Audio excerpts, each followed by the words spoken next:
Hello, families. Pastor T again with another edition of Connecting the Dots Unscripted. I wanted to talk a little bit about voting. We hear so many times people will say, I don't vote, or I'm not even registered to vote because my vote doesn't count. But then I want you to look at what's happening all over the country, that people are doing everything they can to make it harder for you to vote. Why are they making it harder for you to vote? Because your vote does count. Why are they saying that, well, all of the votes coming from the rural areas are fine, but those votes coming from urban areas, oh, those are fraudulent. Why? Because your votes matter, your votes count. And so here we are in 2022, and they call this a midterm election. And let me just be very candid with you. Please, if you don't remember anything else I say, remember this. There is no such thing as a midterm or off-year election anytime the polls are open, because there's an election going on, an even numbered year, an odd numbered year, presidential election year or not. Anytime the polls open, you need to show up. Why? Because if you don't, that's how we end up having our government whipsawing back and forth like a crazed pendulum.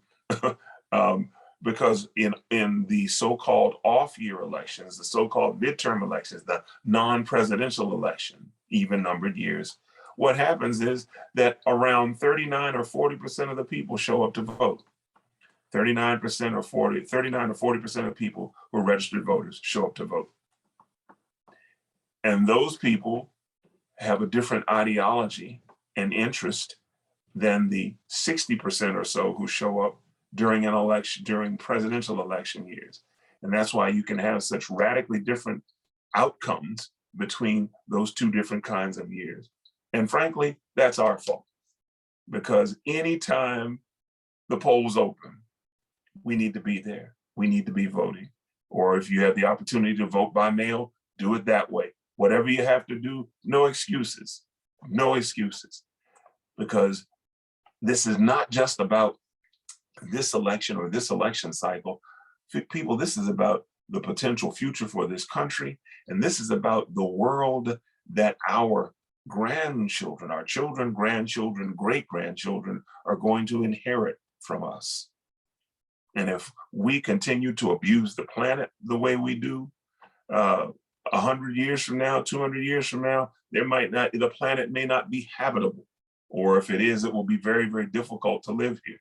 And so for the people who rape the planet of its resources and don't care about fossil fuels and the like, they are putting the planet at risk so that they can make more money. Okay, and I guess they're going by the old adage, he who dies with the most toys wins.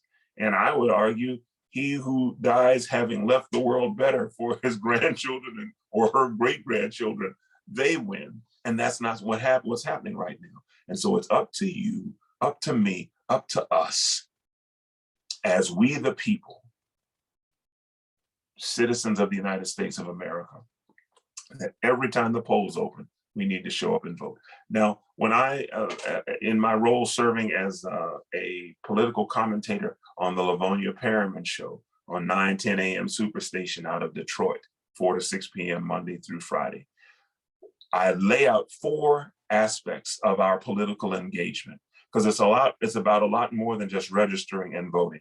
The first step is that you register to vote. The second step is that you then learn about the candidates and the issues, the ballot initiatives, et cetera. And if you don't consider yourself savvy enough, find an organization in your community that you trust to give you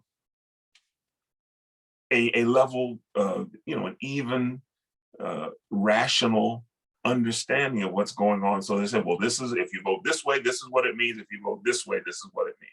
And then you choose, but at least do it in an educated manner. Register to vote, get educated about the candidates and issues. Third, get out and vote, whether you're voting absentee or by mail or whatever, or going to the polls, get out and vote. And then here's the fourth thing that we often forget to do. After the election, if the people you voted for won, great, then you stay behind them, you stay after them to do what they promised you they would do when they were candidates. And if the people who you were not supporting won, you know what? Now, after the election is over, they work for you. They are now your representative, or allegedly supposed to be your representative. Hold them accountable to do the job in the best interest of we the people. And if we don't do that, if we don't turn out to vote, then 39 or 40% of the people who may not have the same political agenda or interest as 60% of the people will whipsaw and have one kind of political agenda going on. And then 2 years later, we're trying to have another. And so we cannot make consistent progress as a nation because we're too lazy or making too many excuses, too trifling to get out and vote. Get your happy hips up, register, get educated, vote, and then hold people accountable so that we can save this constitutional republic, okay?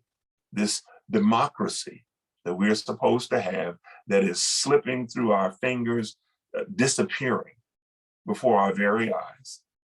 We have a chance to turn things around, but it's going to depend on we the people handling our business, getting out to vote, becoming educated, becoming active, holding people accountable. And that is an every year kind of responsibility. It's not a, well, only in presidential election years and I can chill for the next 4 years. Heck no.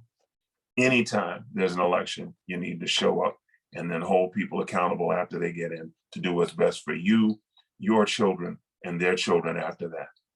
That's all I have for you today. This is Pastor T, over and out.